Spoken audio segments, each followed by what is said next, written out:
The fifth angel sounded his trumpet, and I saw a star that had fallen from the sky to the earth. The star was given the key to the shaft of the abyss.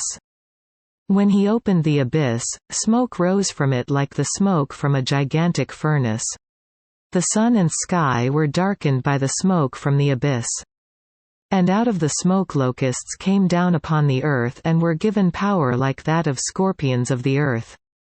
They were told not to harm the grass of the earth or any plant or tree, but only those people who did not have the seal of God on their foreheads. They were not given power to kill them, but only to torture them for 5 months. And the agony they suffered was like that of the sting of a scorpion when it strikes a man. During those days men will seek death, but will not find it. They will long to die, but death will elude them. The locusts looked like horses prepared for battle. On their heads they wore something like crowns of gold, and their faces resembled human faces. Their hair was like women's hair, and their teeth were like lions' teeth.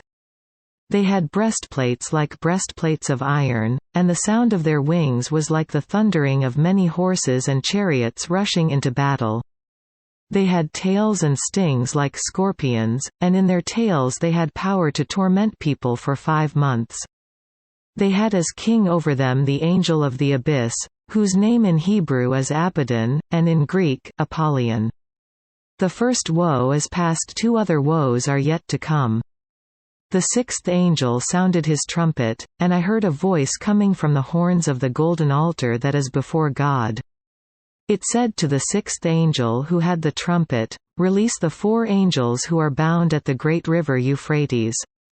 And the 4 angels who had been kept ready for this very hour and day and month and year were released to kill 1/3 of mankind. The number of the mounted troops was 200 million. I heard their number. The horses and riders I saw in my vision looked like this. Their breastplates were fiery red, dark blue, and yellow as sulfur. The heads of the horses resembled the heads of lions, and out of their mouths came fire, smoke and sulfur. 1/3 of mankind was killed by the 3 plagues of fire, smoke and sulfur that came out of their mouths. The power of the horses was in their mouths and in their tails, for their tails were like snakes, having heads with which they inflict injury. The rest of mankind that were not killed by these plagues still did not repent of the work of their hands. They did not stop worshipping demons, and idols of gold, silver, bronze, stone and wood, idols that cannot see or hear or walk.